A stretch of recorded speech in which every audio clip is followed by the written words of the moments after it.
Hello and welcome to the 33rd episode of Growing Up Geek, the weekly podcast for geek entertainment and nostalgia. My name is Brad and I am joined by my brother Matt and my brother Rob. Rob, what the heck time did you wake up today?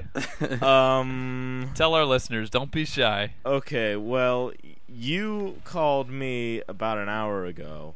Yeah. That would have been like 5:30. Yeah. I've been trying to stay up all day today because Okay. I've been on a vampire sleep schedule. Yeah, you've been going to bed at like 7 a.m.? Yeah, 7 a.m., 9 a.m. I think the worst was I went to bed at 10. Yeah. Oh, God. And slept until like 9 p.m. At that hour, the only places you can take your girlfriend are like Walmart. Yeah, true. and as a matter of fact, last night we did go to Walmart.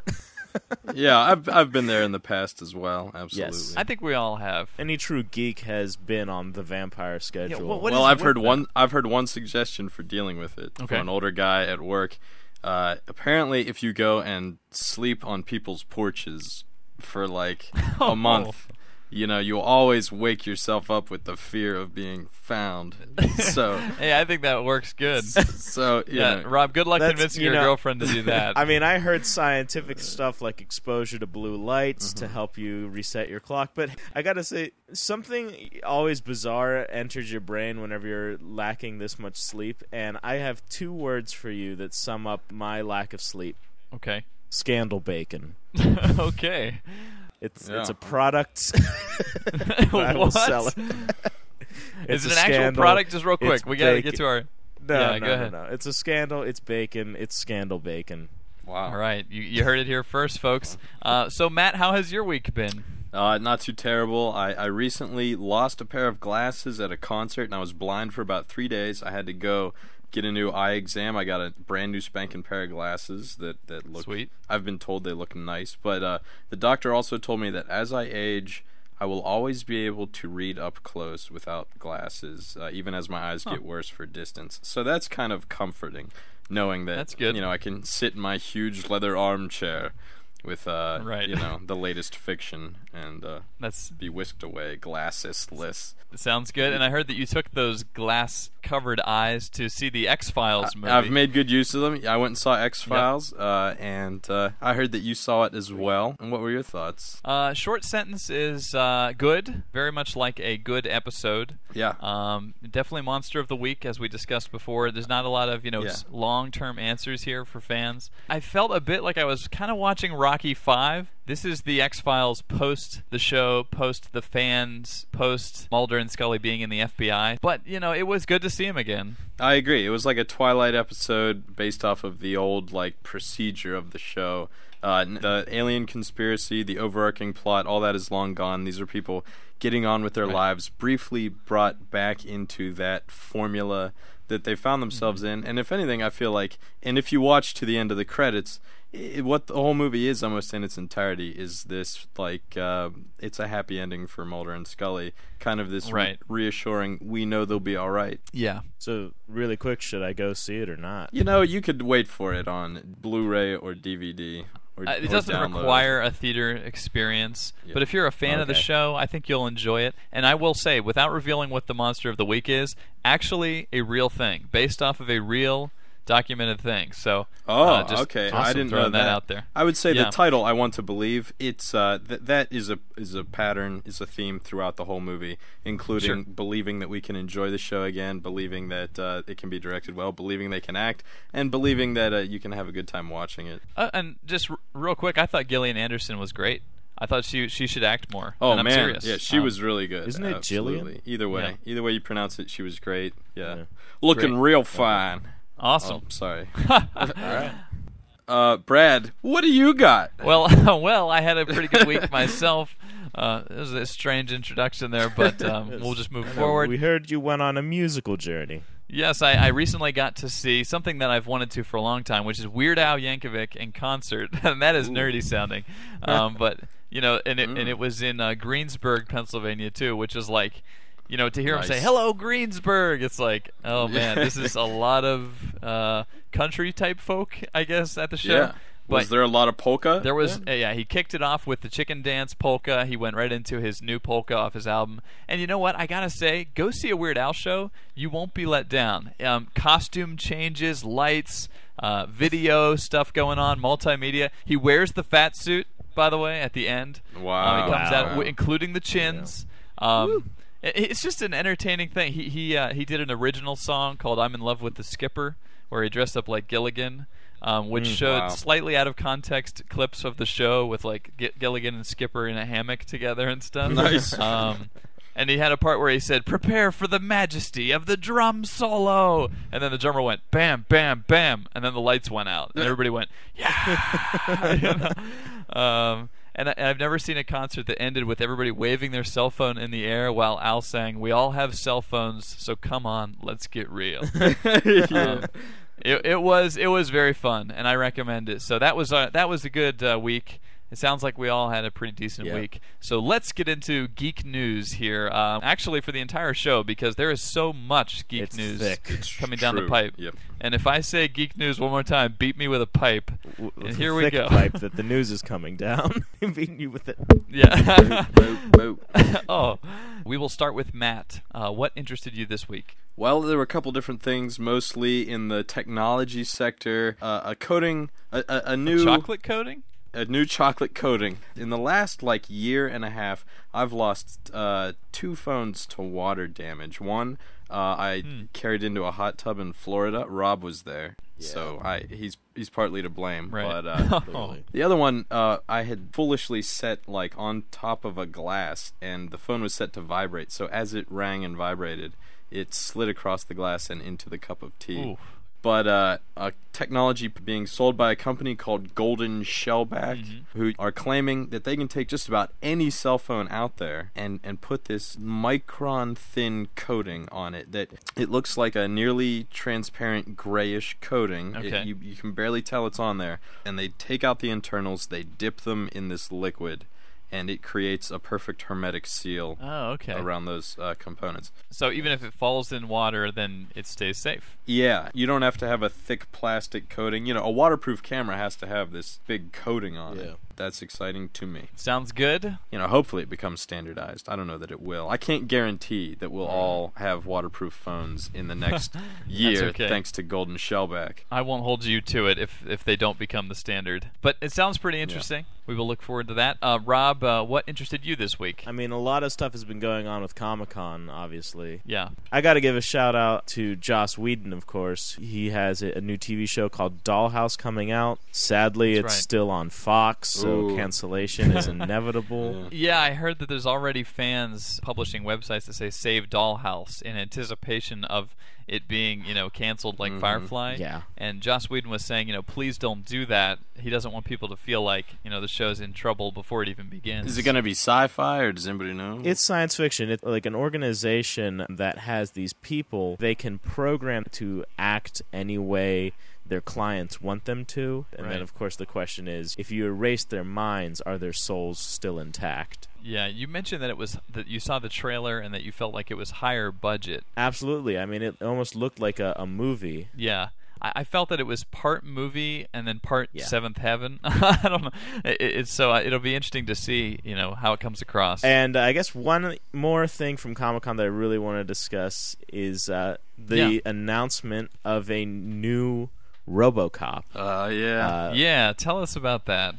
Darren Aronofsky. Of Pi and Requiem for a Dream. Awesome. Yes. Now that's a weird choice, I gotta say. Like, the guy has done these serious films, and then RoboCop. Yeah. This is going to be a reboot of the series, so it's not a sequel, from what I understand. Well, that's good. Yeah, and so they said they're going for a much more noir feel. I guess dealing less with action and more with the concept of a man becoming a machine, If there's any time to remake something and actually believe that it could be good, it's now, because it's been happening pretty consistently. It's a good time to be a geek. Yeah. Every Darren Aronofsky movie I've seen has these looping segments where, in Pi, it was the guy doing the lock on his door. In Requiem for a Dream, it's each of the people's addictions, and it's done in rapid-fire edit. And I think if he does that for RoboCop's movements, like drawing his gun or whatever. It could be really cool. He has Right. a neat editing style. Yeah, well, look for that movie in 2010. Yeah,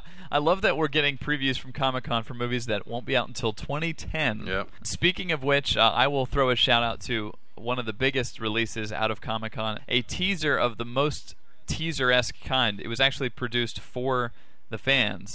Yeah. It was shot in secret, and that is because it was the teaser for Tron 2, which is spelled TR2N in a sort of wrong version of Elite Speak or Elite Speak. But anyway, this teaser I saw through like blurry cell phone footage online. You can go check it out. But basically, you've got a recreation of the light cycle scene from Tron using modern graphics, obviously, which bowled the crowd over. They were loving it. And then the big icing on the cake was you see aged, withered Jeff Bridges meditating, and then he stands up and walks and sort of looks through a window overlooking this light cycle battle, almost moderating it maybe.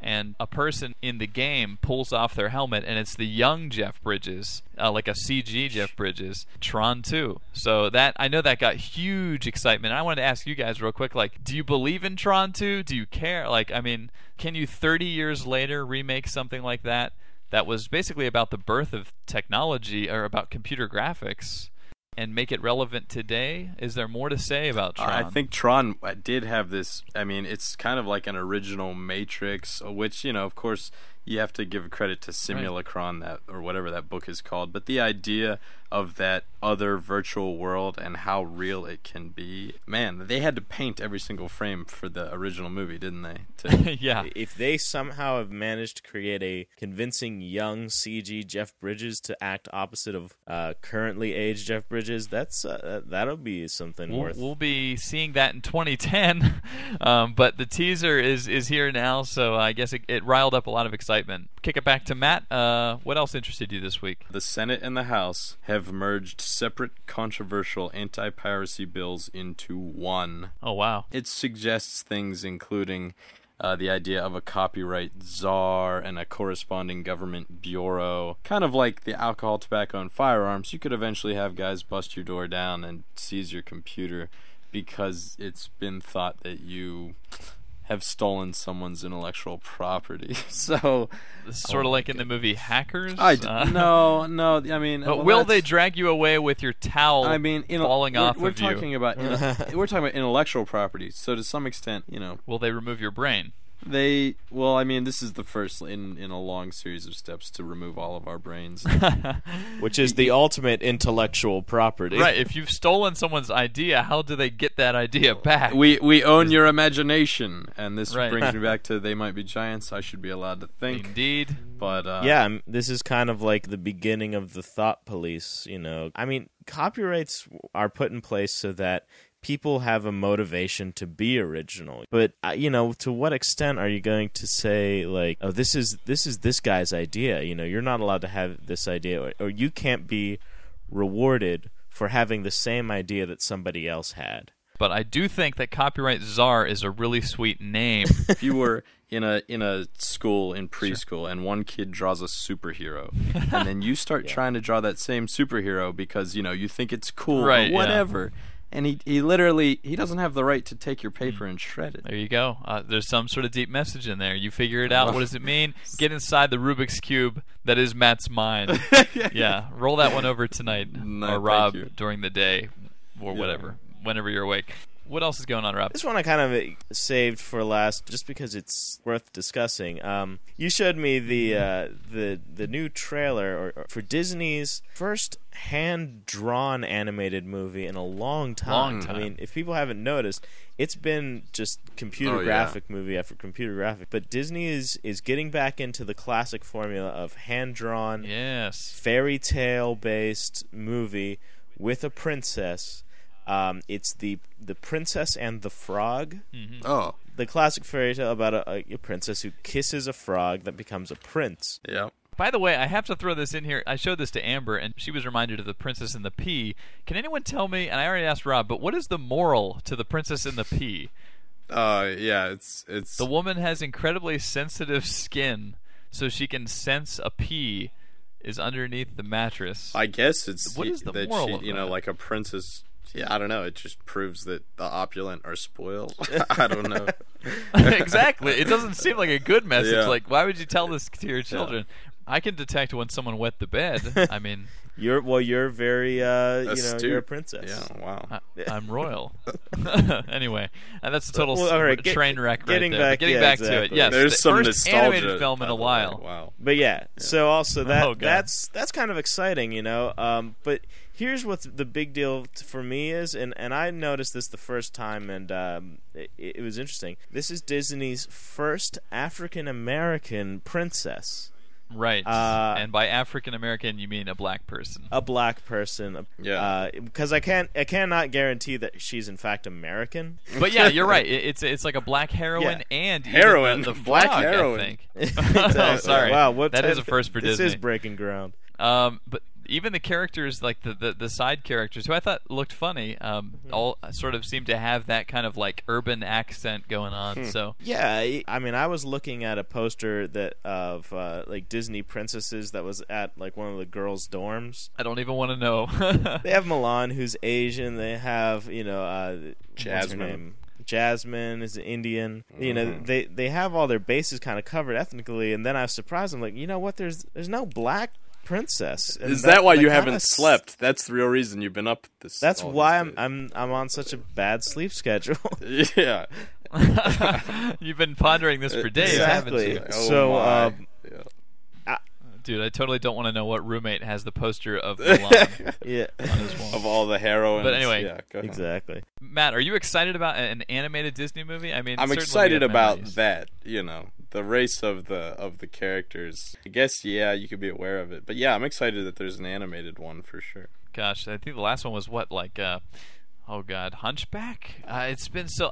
I got off after The Lion King. Like, that was when I sort of came of, like, age enough to say, you know, I think these are a little too young for me. Well, yeah. But I've seen some like ridiculously negative reactions to this. On Uh-oh. YouTube, there was a response video, and this lady was just because she has like the stereotypical big butt, you know. And I went back and Wow. looked at the pictures, and no, You went back and examined the butt in detail. but yeah, You measured it. she looks like a normal girl, and I had no idea of the racial tension that this Disney movie was going to cause, but you know, there's Yeah. controversy throughout Yeah. Disney's history. You know, Yeah. watch for the sex in the Lion King. Yeah, well, people love to be offended. People love to have something to complain about. the new princess's name, by the way, is Tiana. I believe I visited that age in Mist. I think. Tiana, nice.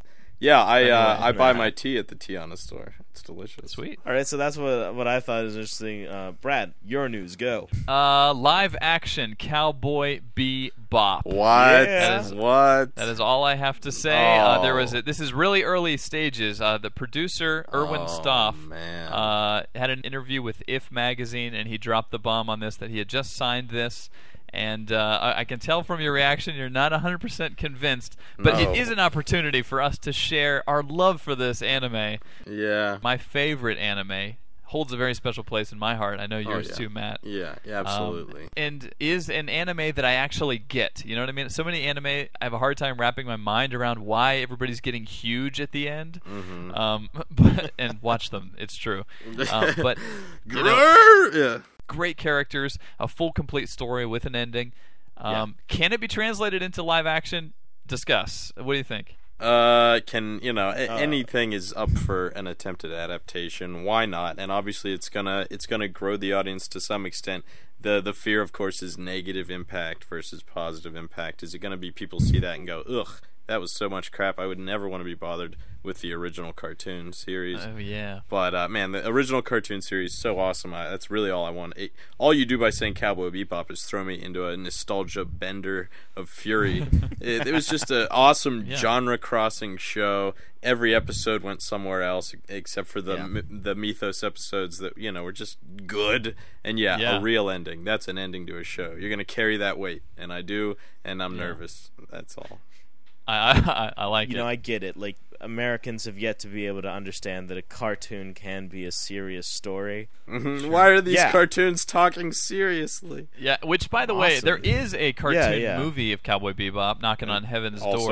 Also good. Which I saw in a theater, so there's no reason to say it needs to be in the theater. Right, but it was like one of those just like secondhand theaters, like Yeah. college specialty, film institutes. All right, you caught me. What I want is for people to see Cowboy Bebop, like the show. I want them to see like Spike Spiegel's snide remarks and Jet's like weird sort of zen, comments that really don't fit in anywhere, and Ed just, I don't even know if I can feel comfortable with having like other people, like these live actors, portray these characters. Get their grubby hands on your beloved property. Yeah, I mean, you got to learn to separate it, because even original authors can ruin their own material. So George Lucas. the Wachowski brothers. Brad, I need to throw an echo on that. yeah. You got Michael Jackson? I don't know. Well, anyway, so that essentially wraps up a lot of news from a very news-heavy week. And before we close our show, we always like to get a little bit nostalgic. And this week, let's just throw a quick shout-out to mechs. Why not, Oh. right? Matt, I'll throw this to you. You're the technology buff. Do we think that you'll actually ever see mechs? Be honest. South Korea has a working, like, walking wheelchair that basically it kneels down, you get in it, and then you can control it. It stands back up, and it's bipedal, it walks, it puts you at, like, way taller than your average room. Right. So, it would crush you in the ceiling. It puts you at, like, Seems it not puts as you at, like, effective as it could be. at like 12 feet tall. But South Korea is really leading the way in robotics. Okay, Really? just have a tank that does everything, and you don't need to have bipedal legs. Right. At a large enough scale of like 50 feet, for example, bipedalism is kind of optimal, because there is no real barrier. You can step over things. You can walk through a river. Right. If you're big enough, you can go deep enough. So right now, the best we got is something that's really good at crushing old people into the ceiling. Yeah, but we're working on Okay, it. We're so there's working work on to it. be Pretty done. much. Mechs. Well, I mean, I don't know if this is at all valid, because it's only like a split second long, but you triggered some nostalgia in me earlier. Which of you guys remember peeing on each other? Waking up next to one of us because you get wet. There's a warm puddle spreading out, and you gotta when you said shake 'em peeing on each and be other, I like, thought you "Dude." meant like open air, fully awake. No, we as children we oft slept in the same bed, and now and then there was an accident. Yeah, I remember. I think one of us slept on pads for a while. Yeah, I recall. I can't telling remember this- exactly who. Yeah, I still wear a diaper. I actually brought this up the other day. Like, I don't know how it came up, but I was just talking about the dream that one of you had. I think it was Matt, where he was peeing into the toilet, but then it was blocked by this invisible wall. shield. Yeah, dude. Every time. Yeah. He's psyched about that. And you wake up.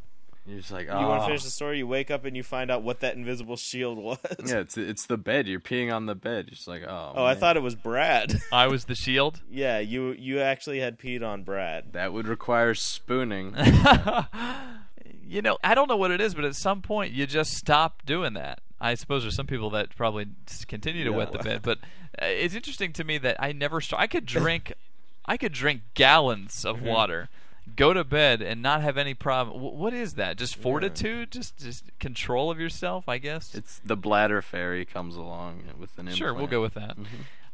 So if you would like to send us an email, our email address is mail@growing-up-geek.com.